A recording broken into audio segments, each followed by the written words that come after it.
Au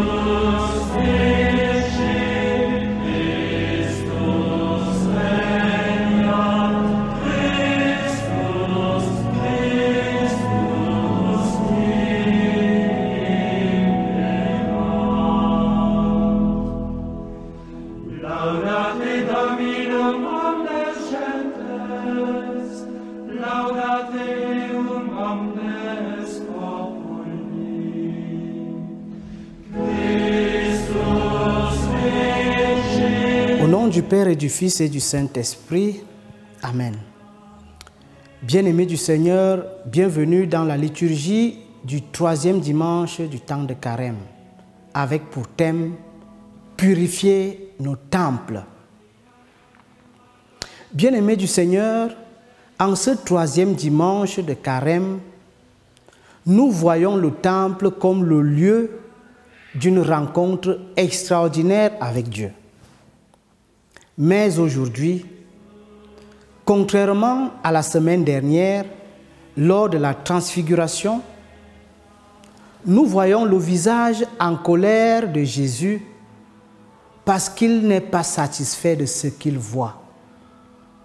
Jésus remarque que le culte du temple a été organisé d'une manière qui ne reflète plus l'idée originelle de Dieu d'une communauté d'adoration.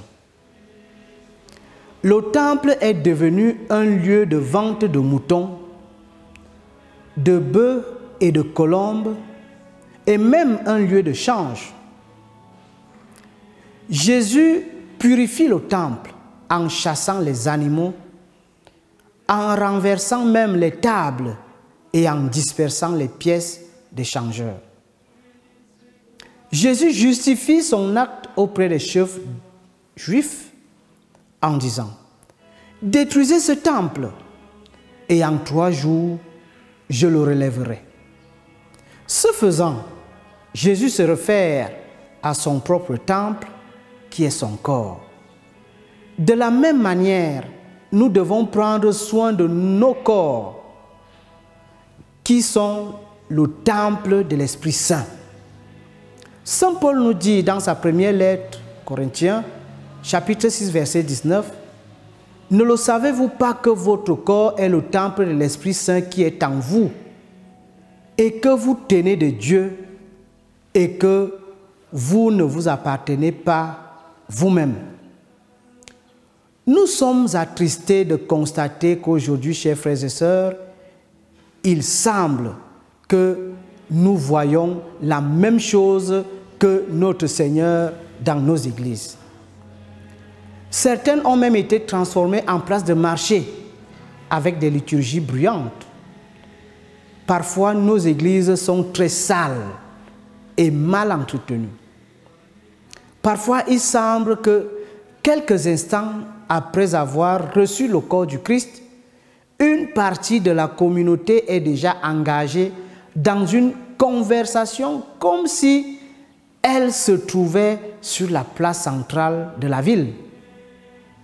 Certains n'ont même pas peur de manger dans l'église. Certains vont même jusqu'à répondre à leurs appels téléphoniques à l'église.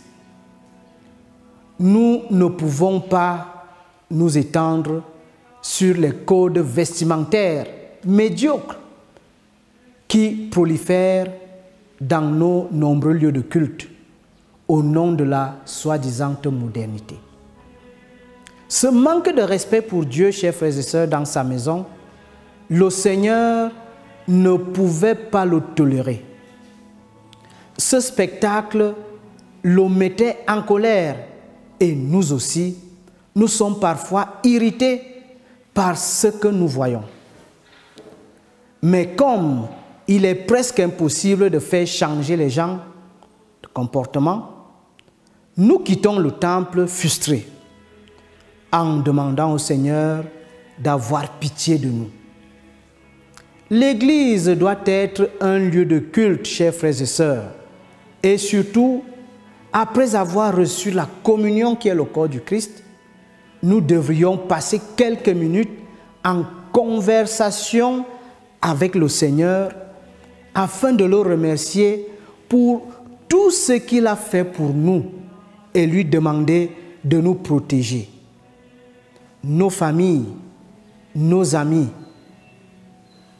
Une fois que nous aurons quitté l'Église, tout comme Jésus avait du zèle pour la maison de son Père, le temple de Jérusalem, nous devons nous aussi avoir du zèle pour le temple de Dieu.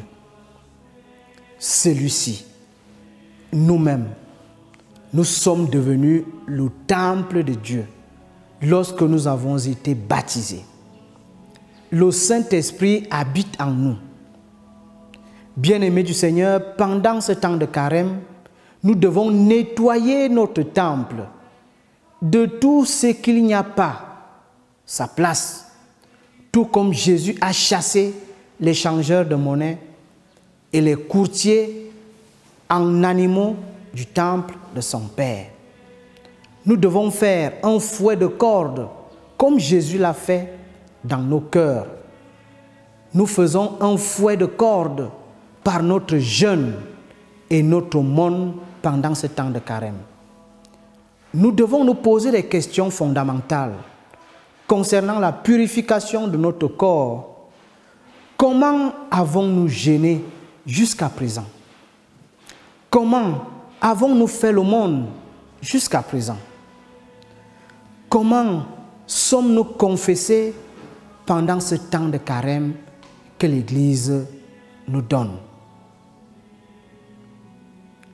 Que Dieu Tout-Puissant nous bénisse. Au nom du Père et du Fils et du Saint-Esprit. Amen. Bon dimanche à tous.